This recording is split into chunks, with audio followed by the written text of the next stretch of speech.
Comme chaque année, des milliers de personnes changent leur vie pendant les 3 derniers mois de l'année. Et cela est dû à l'ultime opportunité que nous avons en tant que e-commerçants, c'est le Q4, le 4e trimestre de l'année. C'est la période au cours de laquelle nous faisons énormément de chiffre d'affaires. Le volume de vente en ligne augmente de façon exponentielle. Les internautes sont bombardés des offres de Black Friday, Halloween, fête de fin d'année, Noël, Nouvel An. Vous avez tellement d'offres à apporter aux internautes. Vous pouvez faire 70 jusqu'à 80% de réduction sur vos boutiques. Aujourd'hui, je vais te donner 5 conseils pour réussir ta phase de Q4 2023. Est-ce que tu voudrais atteindre le mois de janvier-février avec un bénéfice de 100, 200, 300, 400 voire 500 000 euros sur ton compte en banque? Cela est automatiquement possible et même très facile à atteindre. Je t'invite à rester jusqu'à la fin de cette vidéo afin de gagner en conseils pour réussir ton Q4.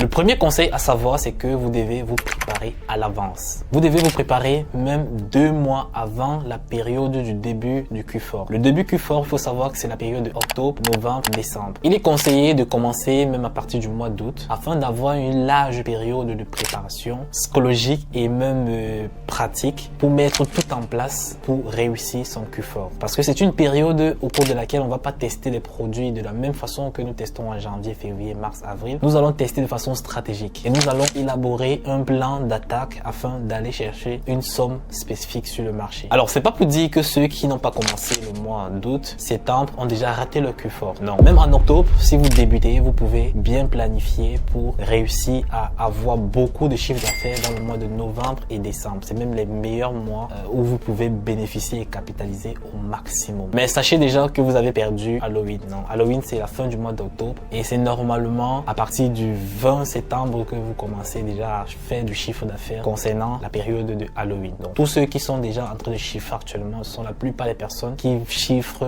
pour Halloween. Moi personnellement, j'ai une boutique de niche sur les masques et les vêtements Halloween qui tournent aux États-Unis depuis, ça fait aujourd'hui 3 ans. Donc chaque année, je réactive la boutique et je lance mes publicités et je fais du chiffre d'affaires. La préparation à l'avance vous permet de chercher le bon produit, d'avoir le temps de construire la boutique idéale, d'avoir testé le produit jusqu'à traverser la phase de testing, de valider le produit et être prêt pour attaquer sur le Q4. Donc pour tous ceux qui ne se sont pas encore lancés, vous avez encore tout le mois d'octobre pour vous préparer pour la période de novembre et décembre. Les 2 périodes qui vont vous permettre de faire 100, 200, 300 000 euros de chiffre d'affaires. Le deuxième conseil, c'est préparer une équipe de SAV. Le SAV, c'est le service après-vente. Il faut savoir que durant cette période de Q4, vous allez faire énormément de volume de vente, ce qui fait en sorte que vous allez avoir beaucoup de retours clients. Vous allez avoir beaucoup de mails. Et il faut répondre à tous ces mails. Si vous êtes seul dans votre business, je peux vous persuader que vous n'allez pas pouvoir tenir. Donc il faudrait embaucher une équipe de 2-3 personnes qui vont uniquement s'occuper de la gestion des mails et de votre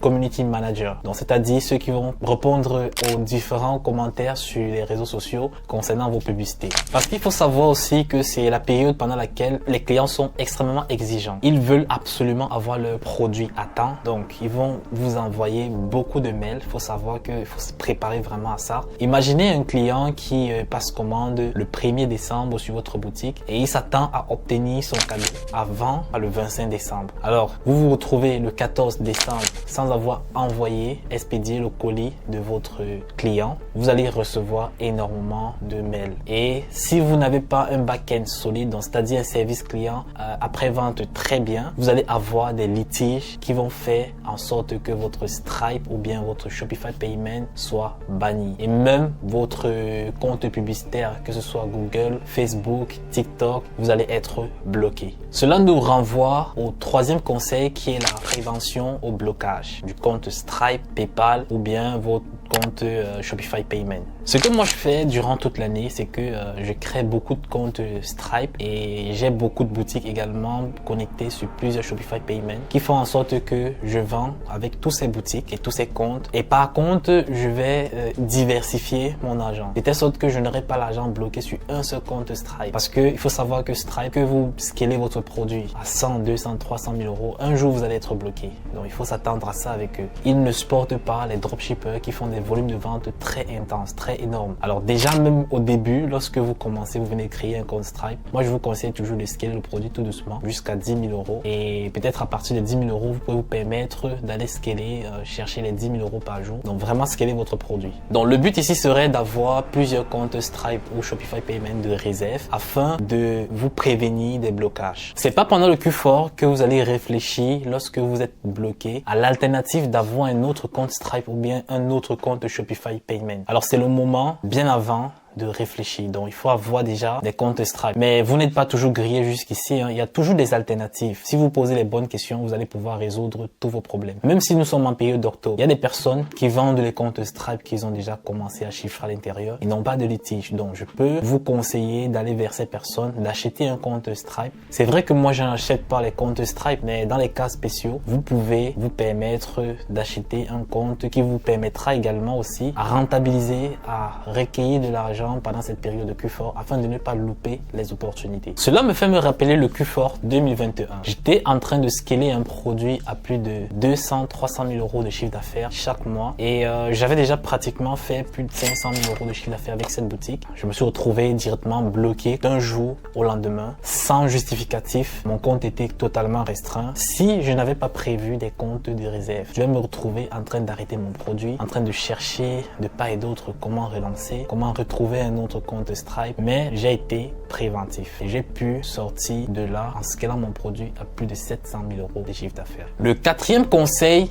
il faut avoir un bon fonds de roulement. Alors, le fonds de roulement, c'est ce qu'on appelle la trésorerie dans l'entrepreneuriat, en gros. Je crois que vous connaissez cette terme-là. Alors, c'est juste un capital qui vous permet de faire tourner votre business. C'est en fait le souffle de vie de votre entreprise. Et moi, je préconise toujours aux débutants qui veulent se lancer et qui entament le Q4 de ne pas se soucier d'un montant énorme, mais d'aller chercher un produit winner que vous allez scaler tout doucement jusqu'à obtenir un petit capital qui va vous permettre d'enchaîner l'année qui suit de façon calme et posée. Maintenant, pour les intermédiaires et les experts, les personnes qui ont déjà 10 000 euros de côté, 15 000, 20 000 euros comme réserve, prenez cet argent et faites tourner votre business avec. Avec 10 000 euros, je pense que vous pouvez déjà scaler un produit avec une aisance. Peut-être pas scaler très fort, mais vous allez probablement taper les 2-3 000 euros de chiffre d'affaires tous les jours pendant un mois. Ça serait très possible avec 10 000 euros. Parce qu'il faut savoir que si vous avez un compte Stripe nouveau, par exemple, qui délivre de l'argent après 7 jours, vous devez quand même expédier les colis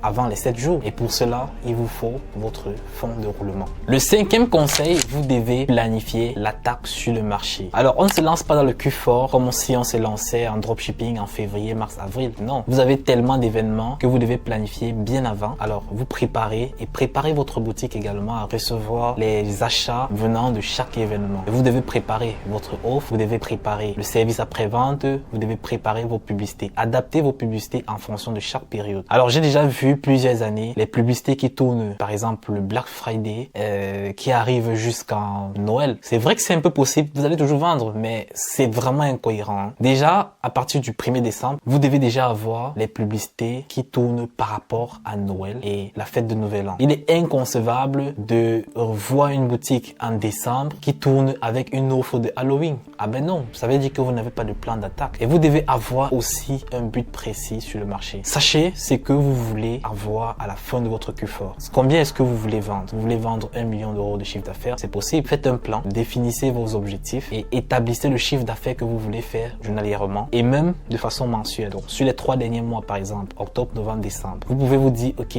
en octobre, moi, j'aimerais réaliser 200 000 euros de chiffre d'affaires. En novembre, j'aimerais réaliser 300 000 euros de chiffre d'affaires et en décembre, j'aimerais réaliser 500 000 euros de chiffre d'affaires. Ce sont des exemples. Et vous localisez également un chiffre d'affaires de façon hebdomadaire et même journalier. Donc ça va vous faciliter la tâche et ça va vous rendre beaucoup focus sur votre événement et vous allez facilement réussir votre Q4. En bonus, je vous donne un 6e conseil aussi important que les autres. Il faut préparer vos comptes publicitaires. Donc c'est-à-dire Google Ads, les comptes Facebook. Et du côté de Facebook, moi je préconise que vous achetez ou bien vous faites un partenariat avec les agences qui vont vous permettre de faire la publicité avec des comptes d'agence. Ouais, ici c'est pas ouvert à tout le monde. Il faut déjà être un intermédiaire ou bien un expert qui a déjà vendu assez quand même les années antérieures pour avoir accès au compte d'agence. Mais il y a certaines agences quand même qui peuvent permettre même aux nouveaux de commencer à tourner avec leur compte. Mais il faut toujours prévoir de l'argent au début. Je crois que c'est minimum 1000 € de départ que vous devez déposer sur la table pour avoir un compte d'agence. Les bénéfices de ce compte, ça vous permet de scaler à l'infini sans avoir des blocages sur votre compte publicitaire, sans avoir des limites de dépenses. Vous pouvez dépenser de façon illimitée. Donc ça va vous permettre d'aller chercher les 50 à 100 000 € de chiffre d'affaires par jour. Vous voyez souvent certaines boutiques qui chiffrent 500 000 € de chiffre d'affaires, 1 million, 3, 4, 5 millions, 10 millions d'euros de chiffre d'affaires en 3 mois. Ce sont des boutiques qui travaillent avec des comptes d'agence, des comptes déjà blindés. C'est l'opportunité que vous devez avoir en ce moment pour vous lancer, pour éviter les blocages. Alors si cette vidéo t'a plu, je t'invite à t'abonner à la chaîne pour ne pas rater les prochaines vidéos. Et également, clique sur la petite cloche afin d'être avisé à chaque fois que je poste une nouvelle vidéo. Les vidéos dans lesquelles tu vas retrouver des stratégies qui te permettront de faire du chiffre d'affaires tous les mois afin d'atteindre ta liberté financière. Je crois que cette thématique t'intéresse, donc clique dès maintenant sur le bouton t'abonner en rouge. Quels sont les conseils que toi tu donnerais à un débutant ou un intermédiaire, une autre personne qui aimerait se lancer dans le dropshipping ou bien une personne qui chiffre déjà et qui aimerait faire beaucoup plus de chiffre d'affaires durant cette période? Dis-le moi en commentaire si tu es déjà expert, ton expérience e-commerce et surtout pendant cette période de Q4. Lâche-le en commentaire et nous allons bénéficier également. On se dit à la prochaine vidéo.